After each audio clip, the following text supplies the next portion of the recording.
of your body aches, and like you just feel like you're gonna die if you don't have the drug. A crisis crippling our nation. If I were to go out and use or something, I could die.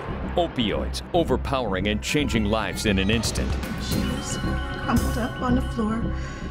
I just thought, Chrissy, you know, and my mind was just racing. Thousands falling victim to overdoses, something that started in a doctor's office. We're a prescribing nation. We have a problem. It's the epidemic affecting everyone. For addicts, the crave far outweighing the risk. And this, in theory, be the last time you guys ever seen me. The government doesn't know what to do with this epidemic. How do we know what to do? Overprescribed, overdosed, opioids, the killer crisis. Good evening and thank you for joining us. I'm Brian Sanders. I'm Karen Larson. The opioid epidemic is not a slow motion disaster. An estimated 142 lives are lost every day to overdose. The Opioid Commission says this is equivalent to a 9/11 type disaster every 3 weeks. The big question is, how did this happen? How did we get here? Investigative reporter Eugene Daniels shows us how the deadly epidemic exploded in the past decade. Well, about 17 months ago, the world changed. Most healthcare professionals agree that a large part of the problem started with the overprescribing of opioids for pain. We did this to ourselves. I mean, about 15 years ago, there was a big push to make pain the fifth vital sign. You got to treat pain. You got to treat pain. And we did it, and now here we are. The #1 cause of death in the United States in individuals under the age of 50 is drug overdose. That's frightening. All the doctors of my generation would probably tend to agree that we didn't get much training as far as pain management during medical school. When Oxycontin came on the market in 1996, treating pain was becoming a more serious duty in the medical field. But pain is hard to treat, and opioid medications like Oxycontin, Percocet, and Vicodin made it easier. They just went to the doctor wrote them some Vicodin, the Vicodin seems to work. Well, that's not necessarily the best treatment. The Centers for Disease Control and Prevention reports from 1999 to 2014, sales of opioid pain medications quadrupled across the country. One estimate says roughly 259 million prescriptions were written for opioid pain medication in 2012 alone. That's enough for, quote, every adult in the United States to have a bottle of pills. When an opiate is ingested, it gets into the bloodstream and then it goes to receptors that are in the brain, really in the core of the brain that are responsible for desire and emotion.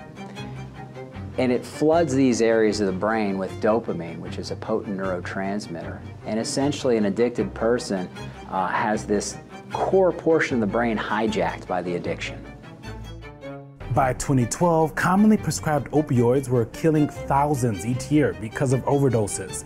States cracked down on doctors who overprescribed pills, so many patients already addicted turned to heroin and more potent synthetic drugs like fentanyl. I think it's really important to realize that we've got a real mess here with this opiate epidemic, and we talked about some of the ways to treat opiate addiction and help those folks, but there's another part to the puzzle, and that is how are we going to prevent new folks becoming addicted over time? That was Eugene Daniels reporting. Oklahoma Attorney General Mike Hunter says in the 14 counties surrounding the Tulsa metro, there are 1.1 million people. Currently, there are enough opioids in our community to give every man, woman, and child 90 pills each. It's so bad across our country right now that just 2 weeks ago, President Donald Trump declared the opioid crisis a public health emergency. Don Flattery's son, Kevin, was one of those who didn't make it. 3 years ago, he overdosed and died at the age of 26. Now his father works as an advocate for addiction treatment, reaching both state and national levels.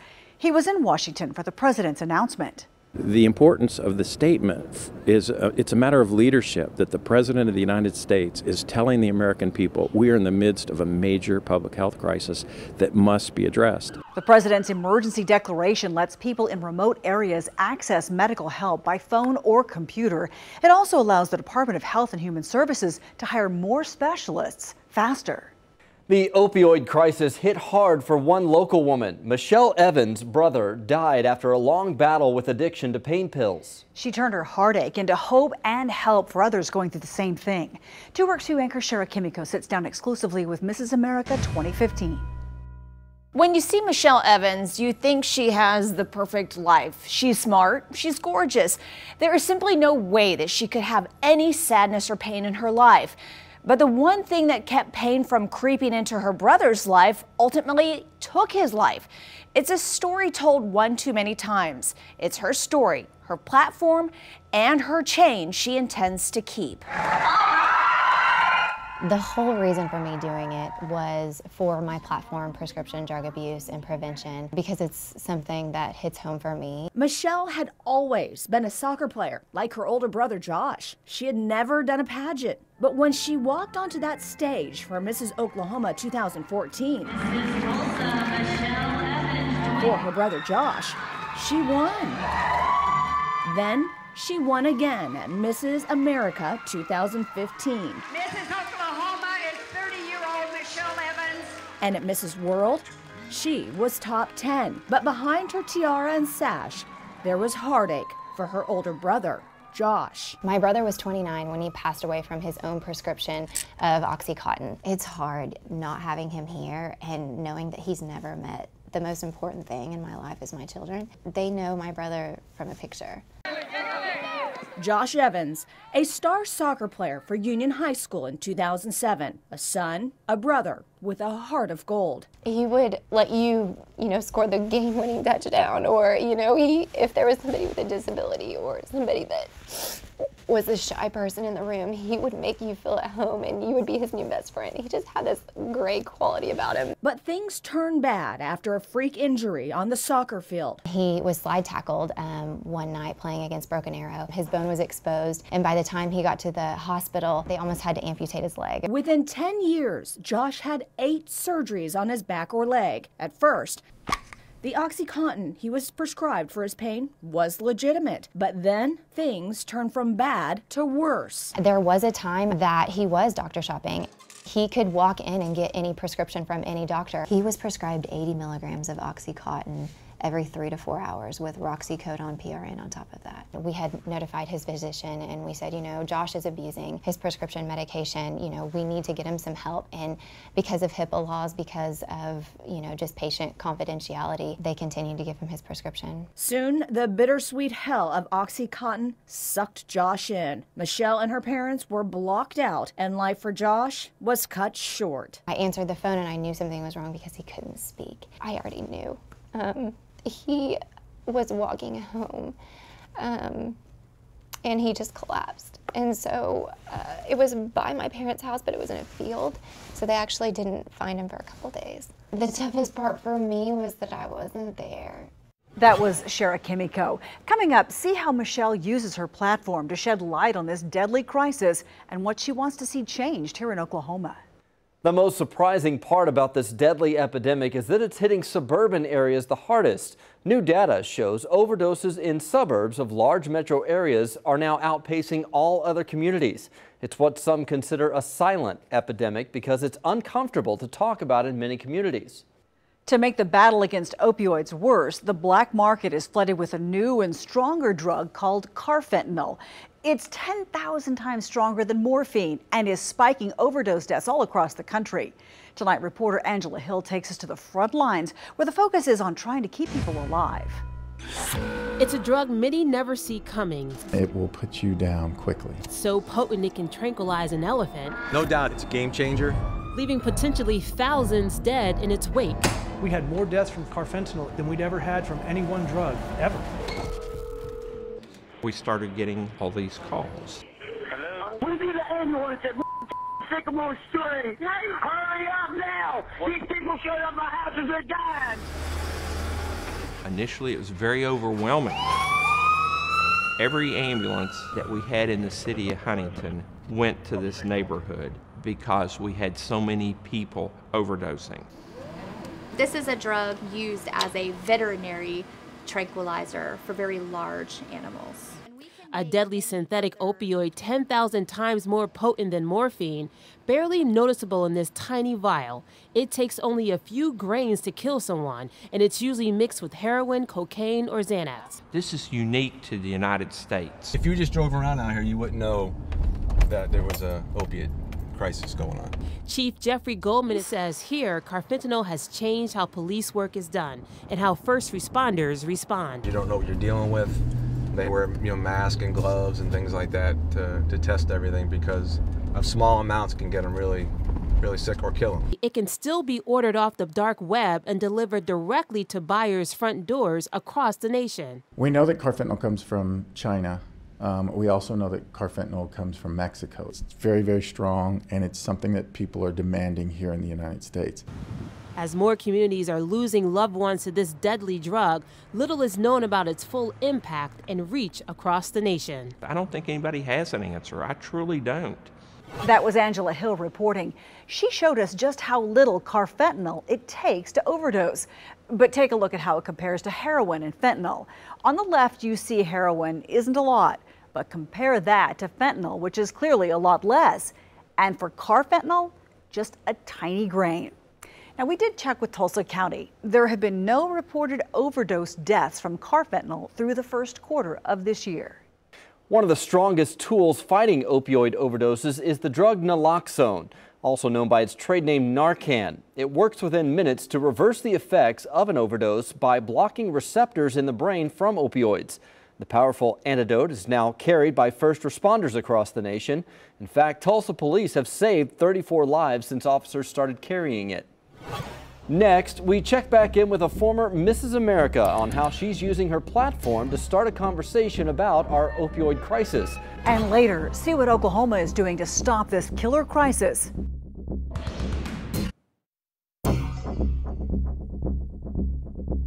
From pageants to a national platform, former Mrs. America Michelle Evans has her eyes on the opioid crisis in Oklahoma.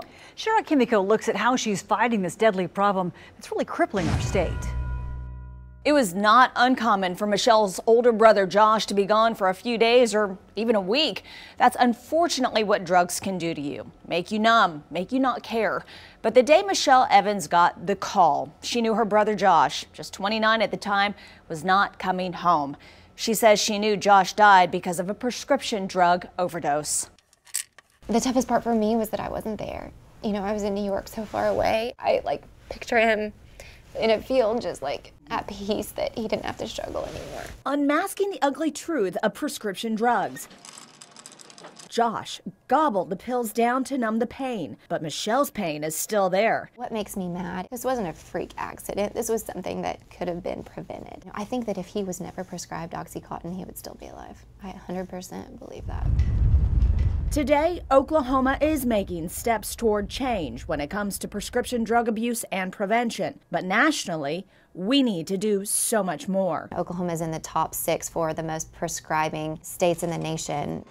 The United States makes up 4.6% of the world population, but we consume 80% of the prescription medication. It's that information that is priceless to Michelle's platform for Mrs. America 2015. Right now I'm the spokesperson for the Coalition Against Prescription and Substance Abuse of Tulsa, and we kind of help educate the Tulsa area about the epidemic going on. On June 13th, it was 10 years since Josh died.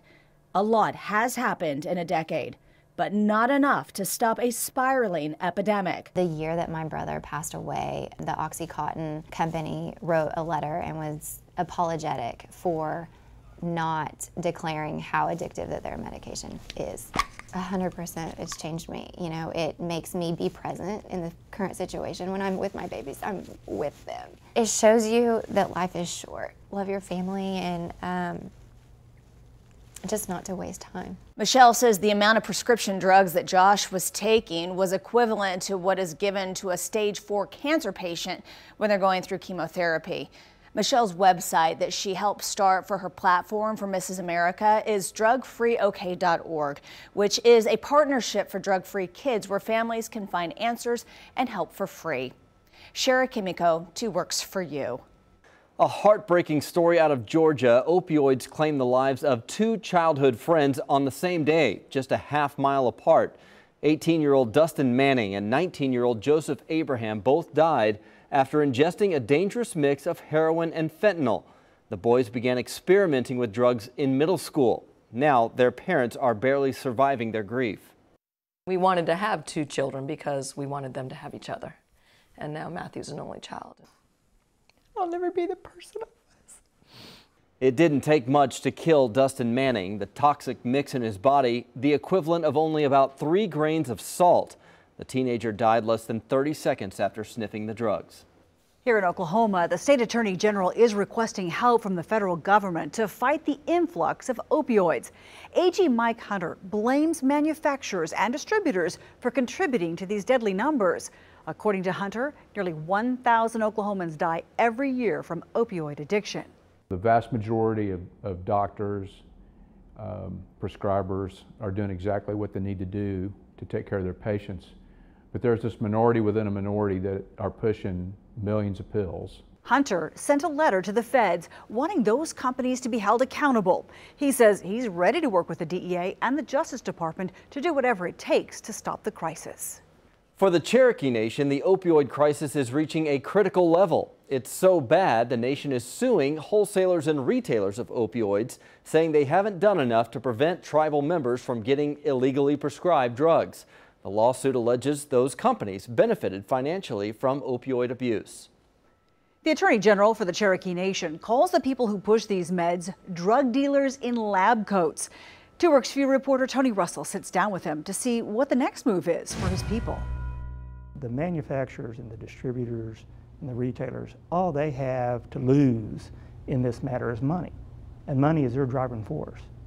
What we have to lose is a whole generation of Cherokees.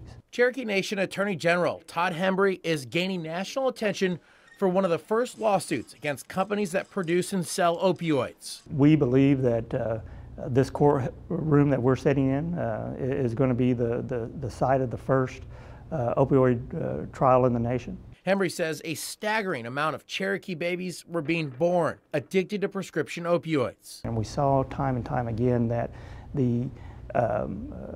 that children were being taken from homes because of addicted parents, because of addicted grandparents. You know, our people need to be fought for. Cherokee citizen Caleb Gritz believes his opioid addiction started months after he got into a car accident. It's not a life worth living. It's like you get nothing out of it. After losing a job and spending all his extra money on opioids, his life hit rock bottom 2 years ago. Something hit me. I just broke down and I started crying. I just got super emotional and I was just done living the life. Hembry says he'll know in a month whether his case will go forward in tribal court. They are pushing drugs. They truly are drug pushers in lab coats. Hembry says his lawsuit has already prompted one retailer to limit the amount of prescriptions of opioids that would only last patients a week. One of the companies named in the suit, Cardinal Health, believes the case should be dismissed, and if it goes forward, it should be tried in federal court. While Cardinal Health says it's implementing controls, it calls the lawsuit misguided. In Tahlequah, Tony Russell, 2 Works For You. Coming up, see the other side of this epidemic and how it's impacting children in ways we never imagined.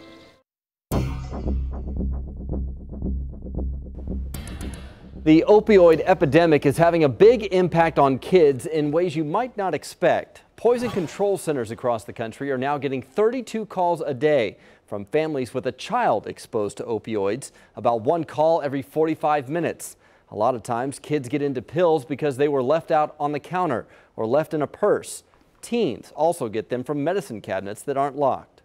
It's not just people who are being hit by this killer crisis. It turns out police dogs are in danger of overdosing too. Departments all across the country are now having to carry Naloxone for their canines. Apparently the police dogs can inhale the opioids or even absorb the drugs through their paws. And it only takes the equivalent of 2 or 3 grains of sand for a dog to overdose. Walgreens is also stocking up on the overdose reversal drug Narcan in all of its pharmacies.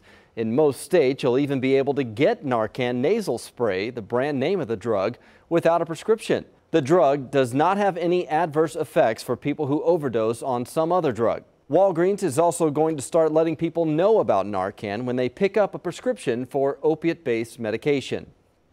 There is still hope out there when it comes to this killer crisis. Coming up next, see the new ways Oklahoma is fighting back and what you can do to help stop addiction in our community.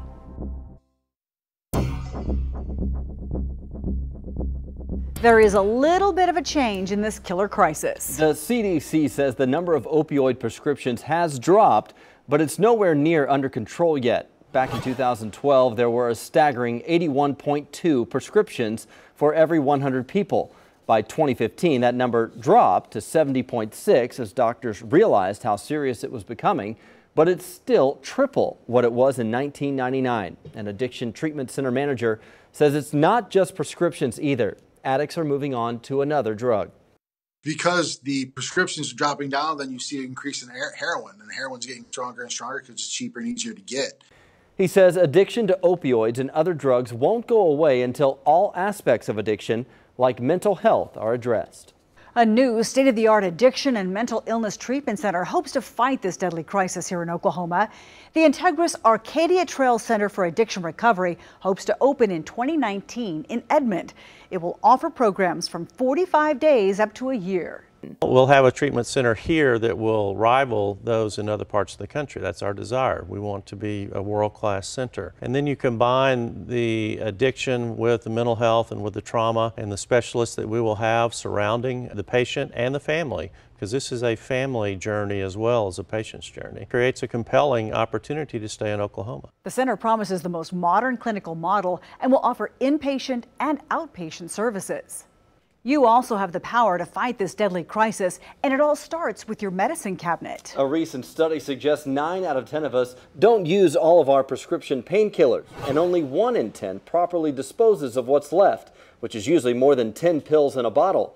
Experts say leftover medicine is how many people get access to these drugs in the first place.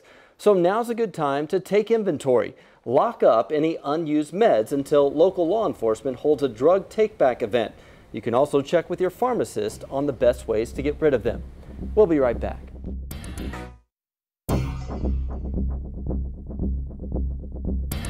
With the staggering numbers we've been sharing, you probably know someone who is battling an addiction to opioids, and you may not even realize it.